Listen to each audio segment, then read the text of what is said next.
ஐயா வைகுண்டர் வரலாறை ஆளுநர் திரித்து பேசியுள்ளதாகவும் ஆளுநர் பேச்சு வருத்தமளிப்பதாகவும் சாமித்தோப்பு ஐயா வைகுண்டர் தலைமைபதி அடிகளார் பாலபிரஜாபதி தெரிவித்துள்ளார். ஆளுநர் மாளிகையில் நேற்று நடைபெற்ற ஐயா வைகுண்டர் 192வது அவதார தின நாள் நிகழ்ச்சியில் ஐயா வைகுண்டர் குறித்து புத்தகம் வெளியிட்டு பேசிய ஆளுநர் RN ரவி, சனாதன தர்மத்திற்கு பாதிப்பு ஏற்படும் போது நாராயணர் ஐயா வைகுண்டராக அவதரித்தார் என்று பேசினார்.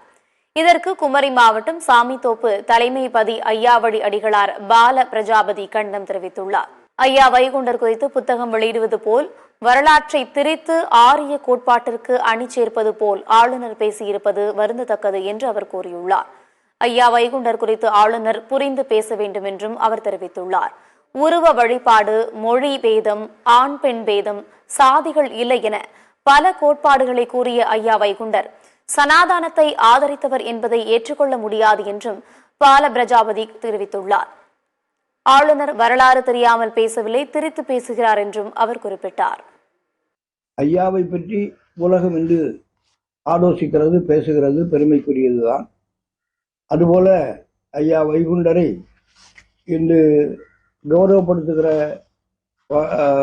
வகையிலே ஒரு புத்தகத்தை வெளியிட்டு அவருடைய பிறந்த நாள் வாழ்த்தை சொல்லிவிட்டு எங்களுக்கும் எதற்கும் சம்பந்தமில்லாத 2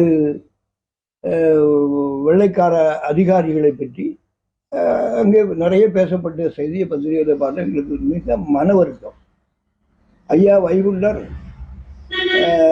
மனு தர்மத்திற்கு எதிராக போர்க்குரல் கொடுத்தார்.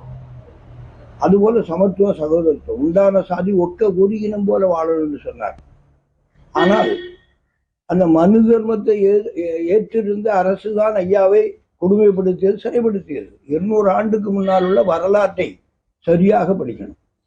வரலாறு தெரியாமல் வாய் திறக்கக்கூடாது. யாரும், நானாக இருந்தாலும் நான் சொல்லுகிற சொல்லுக்குள்ளே ஒரு வரலாறு பொதிந்தால் அதனுடைய உண்மை வெளிப்படுத்தப்பட வேண்டும்.